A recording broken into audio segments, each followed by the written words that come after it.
It's debatable as to where the first ever rodeo was held in the United States of America. It's also debatable on what America's oldest sport is. But what's not debatable is that Western sports has stood the test of time. It has seen presidents come and go. It has seen world wars, Korea, Vietnam, the Great Depression, terrorist attacks, and all forms of world news.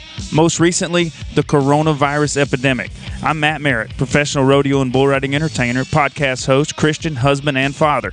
And on this short podcast series entitled Home on the Range, we will discuss how world news affects Western sports and what we can do to form a hedge of protection. We will speak to legends, leaders, and the backbone of what we do, the stock contractor. Stay tuned. Guest number one, Randy Bracher, the president of the Pendleton Round-Up in Pendleton, Oregon, joins me for Home on the Range, only on the Wrangler Network. And now joining me while I am home on the range, this is President of the Pendleton Round-Up, Mr. Randy Bracher. Randy, how you doing? Really good. Thanks for having. I was supposed to be last night in Dayton, Ohio for the PBR, and I've had multiple events canceled. Actually, with the Easter break coming in April, I'm going to lose every event for the rest of March and likely through the end of April. We don't really know what's going to be happening. As a leader of such a large event, does this alarm you? What kind of thoughts are running through your head personally, and have you had any conversations with your committee? Yes, I'll start on the front side. Thoughts on the personal front, just really what this pandemic is about. It's non-discriminatory from around the globe. I heard this morning that they put Spain on lockdown and just things like that you're just trying to really figure out with all the media and news out there, what's the truth and what's just being exacerbated by, social media and maybe false information and all that stuff. So it's trying to figure out really what's the linchpin behind this whole thing, if there is some sort of conspiracy theory out there. On the Roundup side, we're actually having a meeting this afternoon with our executive council, and then this week we're going to meet with our city and county officials as well as the health officials to really try to disseminate all the information that they have and what, besides being diligent about washing your hands, which you should do from the age that you're 4 years old till you die. But I think that all those health precautions are, just reinvigorated into every person. But really what we need to be cautious about, where's the base of this starting from, or Oregon's on, no school till the end of the month, no sports, they canceled the state basketball tournaments, baseball is just getting ready to start up and they delayed it for a couple weeks. They canceled the college rodeo in Walla Walla. There's just all these events that are getting canceled. And so we're concerned and we're trying to get out in front of it. Pendleton's a major factor from a economic standpoint, and we have several other events that we host at the Roundup grounds, and we are taking and are gonna get lots more calls on what's going to happen within the community, and we just want to be upfront and open to it and try to get out ahead of it. We have a doctor that's serves on our board, Dr. Adams, he's going to meet with us today at 4:30 and just try to figure out all the information and try to get it out there and put some sort of positive spin on it. Yeah, so you wouldn't have heard this yet, but in the opening of this podcast, this short series, I carry on and I talk a little bit about some of the things that Western sports has seen in its long life. Some of the things that it has seen are different presidents come and go, world wars, Korea, Vietnam, the Great Depression, and then I said terrorist attacks, and it brings me to a story. Some of the time that I was able to spend in Pendleton, I got to work the Happy Canyon 4th of July event, the PBR there a number of times, and I was lucky enough to get to go up into the 17 room up there and see some pictures and learn a little bit about the history. Can you quickly tell everybody about what happened at 9/11 and how the things unfolded, because you guys were scheduled so close to such a horrific event? Yeah, I wasn't on the board yet, but I was volunteer in the production side, and that morning, it was Tuesday morning. Slack was the Tuesday of Pendleton Round-Up was our big slack day.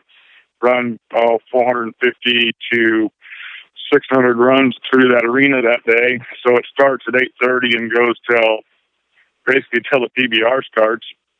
And that year, I was walking up the alley.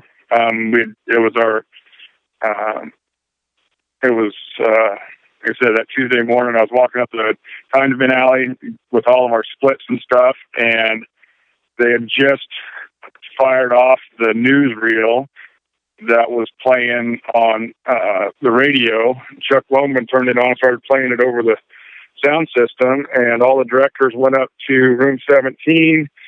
They contacted some city and state officials, and the slack started about 30 to 40 minutes late, but they made the decision that rodeo is part of culture, but it's also part of Americana and what the Western way of life really stands behind and strives to always, or is a pillar of, in my opinion, Jesus and supporting your community and supporting each other and trying to be, the old day, the handshakes and just good, honest values.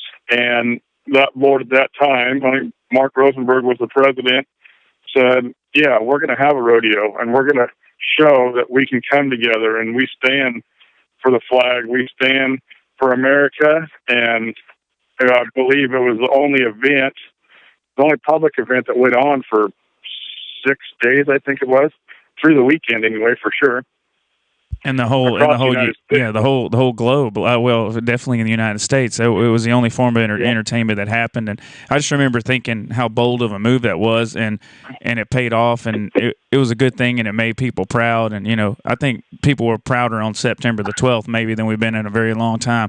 But with this new concern with the coronavirus, it's much different. You're talking about health, and no one really knows what's going on. Is it going to be widespread, or many people going to get sick? Are we not? It's so much different than what happened that day. And I don't mean to compare apples to oranges.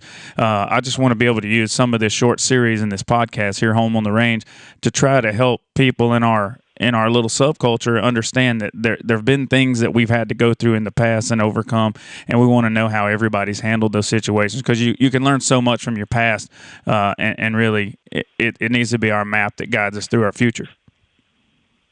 Yeah, the only time that Pendleton Round-Up has not gone off was World War II. And other than that, we've been going for 110 years, had 108 years of rodeo, and right now, we're going on as planned unless a higher order of leadership dictates that we cannot. But Pendleton Round-Up is going to let her buck in September, and I'm very confident that in the next coming months that there's going to be a resolution to all this, and we're going to be looking back on it and saying, wow, we either dodged the ball or it was just a blip on the radar. And we just hope that everybody remains healthy and everybody's vigilant about their health, but we need to have all that kind of support across the United States and around the globe that support one another. And I think there's the right people and the smart people that are going to figure out where this all either stemmed from and how to cure or how to meet any issues for the future. Well, I appreciate your time today on behalf of the Wrangler Network, myself, Matt Merritt, and while we are home on the range, this has been Randy Bracher, the president of the Pendleton Round-Up. Until next time, buddy, take care and good luck at your meeting tonight. All right. Thanks, Matt.